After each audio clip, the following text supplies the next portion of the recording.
Welcome to the next episode of For the Sake of Heaviness. My name is Merciful Mike, and as always, I am here with, Brian Balich, Butch. yes, and it is an absolute pleasure and an honor today as our special guest. We have Mr. Ralf Scheepers from the mighty Primal Fear. Ralph, thank you Yes. Hello. so much. Hello, everyone. Thanks for having me. Cool. All right, you have a brand new album. Domination is being released September 5th. At this point of taping, we can say that we're counting the days down to the release. The media has been fantastic. There is a palpable excitement about this album. How is the band feeling about it right now? Just great. I mean, it could be a little bit more promotion, but no, it's all right. Everybody's done a real good job at Raining Phoenix for us as well. And we've done a great job recording the stuff since over the year now. And yeah, we're all looking forward to spread it out there. And we're just right now preparing for the European tour. We have two festivals left from the summer festivals. So this is the Baltic Open Air in 2 weeks and Stone Dead in England. And then we're really preparing for the huge European tour, which has got to be different set lists. So Sure. we're preparing. Now, Domination is the 15th Primal Fear album, if I counted correct. So that's got to be a quite a task putting a set list together with that much material behind you. Are you pulling out a couple of deep cuts? I know that you want to promote the new album, but how do you go about that? True, it's not so easy anymore after 15. So we're trying to do a best of. We are rehearsing songs we have never played before live from the old catalog. And of course, we try to play as much songs as possible from the new album. So we will see how that's turning out in the rehearsing studio. We're still there, so we're checking out after the two festivals, like I mentioned before, and then we're going to see what's the set list going to look like. But we want to present something different this time, maybe a little Sure. more, like I said, more older songs we never played, and of course the new stuff with a new lineup. So that's a good challenge and a good task. Yeah, speaking of the new lineup, you got Talia Belazeka, who is a shredder in her own right, but Magnus Carlsen is back into the fold as far as a live musician. He's been part of Primal Fear as far back as the New Religion album, correct? Yes, yes, and he was always there in the background playing, composing, but he couldn't go on tour because of family issues, and now he's the kids are grown up, and he's was keen to go on the road again since years, but there were the other guys not really happy to have a three-piece. Now we have the solution in the end, which was not so lucky, but in the end, it turned out that he's back on stage, and we're all happy to have him back. Yeah. Man, that's fantastic. And the two of them, I mean, just by watching the videos that you guys have released so far, watching the footage of them back and forth, I can't wait to see what that looks like in the live translation. I've only had the chance, and Butch and I were saying we've only been able to watch the live footage we've seen from the couple festival appearances you've had. But man, I'm got to say, people should really be looking forward to this tour because it's going to be electric up there. It's so fun. I mean, it's such a fresh wind, and everybody's really happy, and we're all so like being kids again, feeling this feeling this excitement on stage. We always did. I don't want to bash the past too much. Whenever I was touring with all the guys, we had a great feeling on stage. So, but now it's really as we're having the lineup and everything, and we're releasing the new stuff. So everybody's really keen to go there and really happy to hit the stage. And I mean, Matt is back, and that was really something which really was something emotional. The first show we did 3 months ago now Sure, at the Rock in Time Festival, and nobody knew, and he didn't know if he can do it, but he could, sure. and he did it. So he was happy, just like a kid, and that's how we all felt like kids being on the stage again, on the first on the first gig somehow. That's got to be a great feeling. That was actually my next question. I wanted to ask, it seems like Matt is back to just about 100%. And, he visibly seemed like he's thoroughly enjoying being back up there. Can't be 100%, Mike. I mean, he had a really Right. serious heart attack, a real serious heart attack, and it's a miracle the man is still alive, and we're all happy that he is. So, Sure. but of course, Absolutely. he's not running around like a 20-year-old kid or a 30-year-old man. He's just standing there focusing on playing and singing, which is quite an effort for the man, and Hmm. it's so great, how he does it, and it's great to have his vocals again on stage, and he's playing so. And he's there enjoying and smiling because he didn't even think that he will be standing on the stage again one day. Now Sure. he is. So he's enjoying and just being happy and grateful that all this happens. That's fantastic. Butch, go ahead if you want to jump in. I don't want to be the domination Ralph, dominator. I was just going to ask, in terms of having such a long career, keeping so busy, doing so many projects, what is it that man, what inspires you every day, like to keep going and keep it, it's the music everything you do is still like so vital. And what is it that keeps that, like you talked about that feeling like kids again, like what helps with that after a career that goes back to the 80s? For some reason, Brian, I mean, I've never lost the hunger. So I'm always open to learn more and more and more. There's no end in sight. So maybe I'm going to do this just like our rest in peace Ozzy, who was, it's an attitude. All this is not somehow a job. It is a job, of course. We got to earn the bucks with it. We got to fill the fridge with all this. But in the end, we didn't start to earn money with it.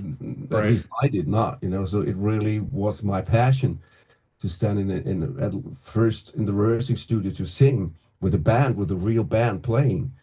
And that never ended. It never changed somehow. It is always just great to be there and make live music. Also in studio, I mean, after now, yeah, 45 years of singing, Jesus Christ. Time flies and you don't even really realize and recognize how everything's going so fast because you're in that tunnel of being productive and just keep going and keep going. And sometimes you forget the time. All of a sudden, in the morning, you stand up and your back hurts. Why that? So, yeah, but at the end, yeah, we're all going through the same. So, So The three songs that you guys have released ahead of the actual release of Domination, Far Away the Hunter, and Brian and I were saying Tears of Fire, man, your vocals hit the stratosphere coming out of those choruses. And kudos to you, Ralph. It sounds amazing. And I thank know you. that you are also a vocal instructor. So for all the upcoming singers out there, what's a good piece of advice that you can give, to our future singers?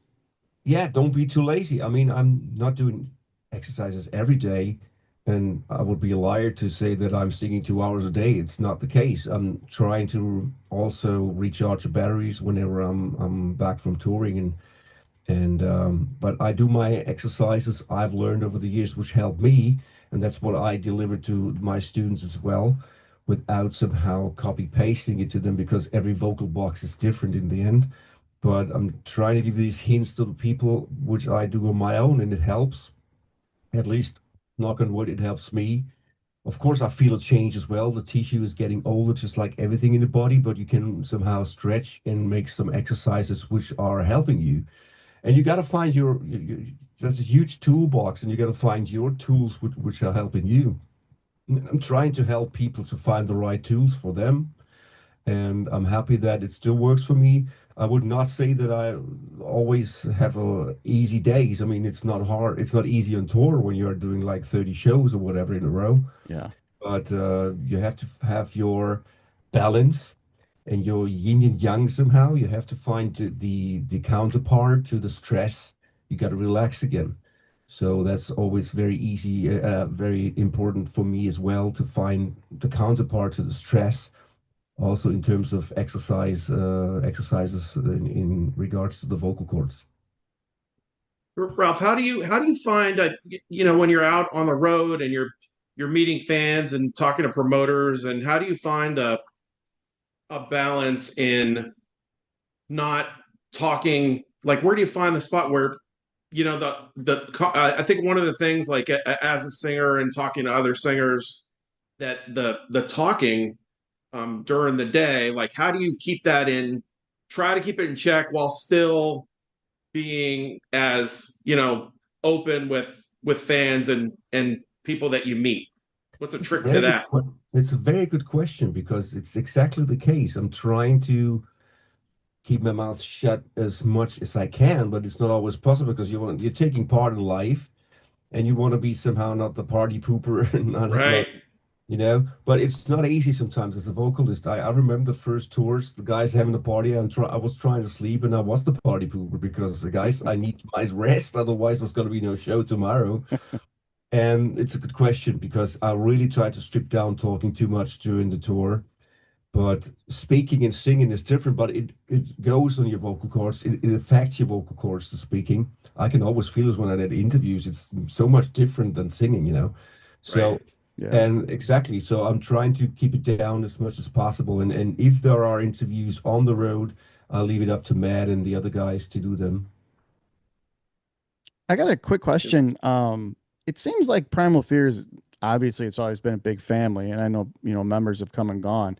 I just wanted to ask real quick, Tom Nauman, he seems to kind of come in and out as it works out for him and the band. Is the door still open for him to ever come back, or is he moved on Now to that's different things?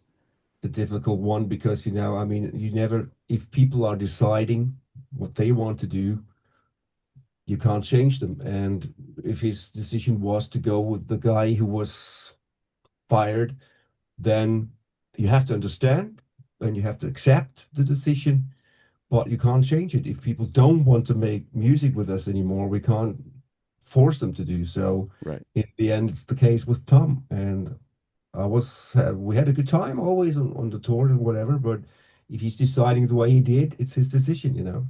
Sure, sure. And that speaks volumes of the band too, because you and Matt know where you want to take the band, and there's no reason for you guys to take a back seat to something else like that. So I completely understand that. Hey, it's always a bummer if a lineup is changing, and the hard Yeah. lineup changed last year has different reasons. And it looked bad for me because I was touring with them, and it Yeah, looked like I'm the idiot in there because everybody was leaving, but it had nothing to do with me in that case. So that was quite hard for me as well. I had sleepless nights, believe me. I mean, it was sure, not easy, but in the end, the decisions had to be made for one person, and then the other guys stayed with the other person composing music how they want to do so. In the end, like I said before, we can't force people to stay with us, and it was hard. I mean, I've been touring with the guys, I've been around the globe, and of course, this is somehow melting together as sure, a team, and sure. so that's exactly the reason why I'm so happy that now everybody's so open and so happy to be there and proud to be there and going for it and working on himself to be there. That is a really fresh wind now. So forget Yeah, the past. I wish them the best, but we have to look forward. absolutely. And before we jumped on, Butch and I were saying, and it's not to speak down on anybody who was in the band prior to, but we feel that this is a very tight, if not the tightest unit of Primal Fear that we've seen. Thank It you. just seems like there's something special. There's a new reinvigoration and rejuvenation in the band, and it really shines Yeah. through. Even in the videos, they're just exciting to watch. Yeah. Everybody's really focused in the positive way. So that really helps. It's like, yes, it's like being in the first band again. Standing. So you just had a couple of live appearances. You've got the European tour coming up, and if I remember correctly, you also mentioned that South America is in the forecast for next year, correct? Correct. So we are working on, like I said, we're touring from 5th of September to October. Sure. And then there's going to be a second leg in Europe next year as well. It's going to be South America. This start kicking off with the Bangers Open Air Festival in Brazil. And there's going to be some more shows added, of course, also different countries in South America. Then there's Japan on the map again. And Oh, there's, like I outstanding. said, yeah. And there's a second leg of Europe as well, because now we cover pretty much the middle European countries and the southern European countries, and next year is going to be more the northern era area, not era. And then we are doing summer festivals a lot. So like this year we stripped it down a little bit because when you're touring, you might distract your when you do too much festivals, you might distract the touring tickets. In the end, there's also a little bit also political stuff, Sure. economical stuff, because you people say, well, I saw them on this and that festival, I might not go to the tour, and we want to somehow prevent that case that they will not come in the end because they saw us before. So next year there's going to be more festivals again, and festivals are my always my pleasure to do because I love to sing every weekend only. Speaking of festivals, you were very recently at Wacken as a special guest for Yes, Mist Opera. yes. How'd that go? Go ahead and give them a plug if you'd like. That was also exciting because I did not rehearse. I mean, they rehearsed, but I had no time, and there was the from the location too far away from me, so I had to learn the lyrics and intro and go for it, you know. So in the end, it was quite fun, and it worked really well for not rehearsing. It's total different. It's a German language project, Sure. pretty much Viking linked theme. And yeah, it's excited to do something different once in a while. I mean, I keep myself busy, of course, but sometimes it's too much. Yeah. Yeah, but it's okay. It was, you love to do so much because, like I said before, it's in my blood, and I love to do what I do. Excellent. Ralph, I was going to ask, I'm always interested to know in terms of your uh, the creative process, and obviously you love metal. Do you find like you do you have to some artists restrict themselves from how much music they listen to so it doesn't impinge upon their creative process, or do you like to surround yourself with music all the time? Do you keep your ear to the ground for newer bands, or do you like have a group of bands that you grew up with that this is my go-to? And Good question again. It's got nothing to do with the not wanting to listen too much, but it's also an ear stress situation because I'm working a lot in the studio. I'm working a lot with studios. I'm working in music schools, and there's a lot of music all the time. So there's not so much time left to somehow listen to something rather than somehow really relaxing sometimes. But it's simply too much when you have a 12 hours day of music yeah. almost. It's enough. But of course, I'm always open for new bands, for new stuff and new sounds. I mean, it's pretty much listening, also comparing to sounds. Like, for instance, Five Finger Death Punch is still just amazingly produced, and that's how I got into them also with because Sound and Disturbed and all these bands, great. And also the new stuff coming out right now is really good. But like I said before, that's you have to take it easy because of the ear stress. I'm doing this 45 years without protection, so I'm trying to really go down with the volume and try to keep away from music once in a while just to de-stress my ears. Right. So the touring cycle for Domination, I'm assuming you guys are going to try to ride that out for as long as you can. I mean, it Yeah, sounds like an incredibly strong album, and we're looking forward to the release. Um, thanks. I know that things have become increasingly complicated to tour the States, but is that even on the list at this point, or is that something you're going to just kind of wait out? I can always repeat myself and so many others too. I mean, the situation with seeing a lawyer for 10 people who want to come to America, seeing Yeah, the embassy, getting working visas, getting social security numbers, and planning a tour ahead of this, all pre-scheduling without even knowing that you can go in the country because of this and that reason. Standing on the border and being sent back. It's not happening the first time. So that's a really high risk in the end. If you go there and you have to be sent back and you lost a lot of money yeah. prior before you Yeah. put any foot on American soil, that's kind of tough. And if you go there, you have to go there like 2 months to cover the entire country, and you did not even cover the entire country in that time. I know there's bands still doing it, but it's also a very high risk. And also speaking of the health situation of Matt, and also our new guitarist, which is Italian Cuban, it's not so easy if we would ever know if she could be permitted to come to the USA. Right. And that's very high risk to go there, lose a lot of money.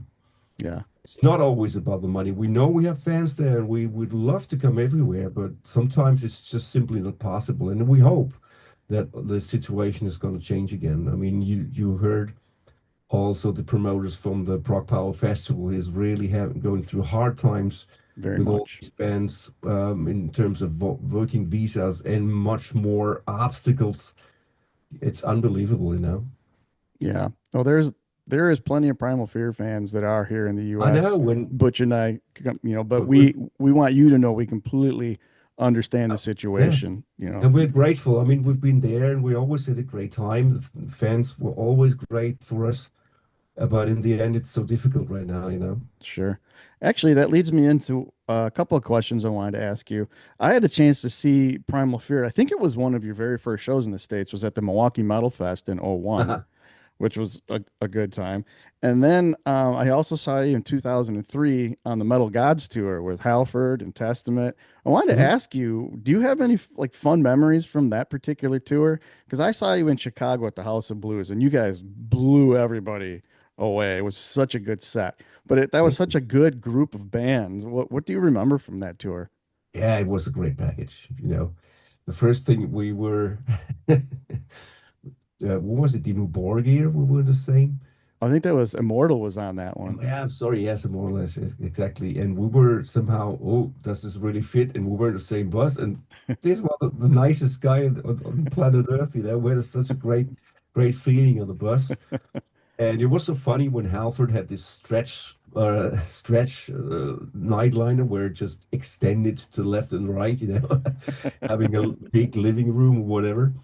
Yeah, great impressions from that tour. Unfortunately, it got canceled due to whatever. I can't even remember. So Yeah, yeah, Butch and I were discussing that. I do remember that. I want to say there was only maybe three more shows after the Chicago date, and then I know that things kind of fell apart at the end there. yeah. But man, that was a fantastic show, Ralph. You That was see, a it's always highlight. a risk. When no Yes. matter how and what, it's always a risk. You know. Yeah. Yeah. Absolutely. So we've been following you, posting your very first album was Sabbath Bloody Sabbath, and then I Mm. saw you posted Lonesome Crow the other day. Yes, it's going to be So another one next week. are I'm you? losing track. I don't know if it's the third, which I bought next week, but you know, then the new wave of British heavy metal started for me, and I think there are so many albums I have still in my cupboard that I will show, and I don't know the real following anymore now. Well, we've been enjoying it because Butch and I are both vinyl nerds, so we've been enjoying that. Do you still actively collect vinyl? Do you rummage through and find things? No, unfortunately not. I don't have even a record player anymore, but it's coming back, and that's a good thing. So I might buy some. Sorry, I might buy one in the future, uh, at least to play my old records again. Sure. And hopefully records are coming back. I mean, listen, I mean, it's always great to have this hardware in your hand to listen Yeah. and read and see the music. It's not Yeah. only listening, you know. You have the sheet, you read the lyrics, and you can imagine what's going on. It's such a different sensation rather than streaming something and just listening to plastic. You know? Yeah, adding that tactile sense of having, like you said, of having it in your hands, like it just feels real. It feels more Yeah, real than just when I mean, it's great to listen. I listen to stuff all the time that I don't own, but I it's remember, so you know, I yeah, I go remember ahead. you have a piece of the band in your hand, you know, it's just Yeah. it's a part of whatever Saxon Judas Priest, Scorpions, and all these bands back in the days. This is a part of the band, and that makes us so proud as fans back in the days. And I think it's the same nowadays. You know, I hope this will come back somehow, and it is coming back. That's a good thing. Yeah, I think so too. Well, Ralph, we want to be respectful of your time, but we've got one final question. Yeah, Speaking it's fun of to talk to you vinyl, guys. It's all good. if you had to pick and this is it, you have to pick one desert island album, what would it be? That's still Unleashed in the East from Judas Priest, still, Yeah. and that's on my list for the next weeks as well. That's awesome. Well, Ralph, I just want to say we'll leave you with this. This album just changed things for me, man, and put me on a trajectory Awesome. of discovering so much more. So, but Yeah, so you somehow you get a taste what's coming with Domination because it's not so far away from that album actually. No, and you guys still retain that identifiable Primal Fear melody, which has always been, a trademark of Primal Fear that just rings so true with Thank every you. album that I listen to. So, much success on the release of Domination, and we'll do our part to spread the word. But Thank you so much. Ralph, I can't thank you enough. It's been an absolute pleasure. Thank you Thank you so so much much, for Ralph. joining us. Yeah, we Appreciate it, wish you all guys. the best in the coming year with the album, with your touring. Thank you so much. Appreciate it, man. Really. Absolutely. All right, everybody, we will see you again on the next Cool. episode of For the For the Sake sake of of happiness. Heaviness. Yes.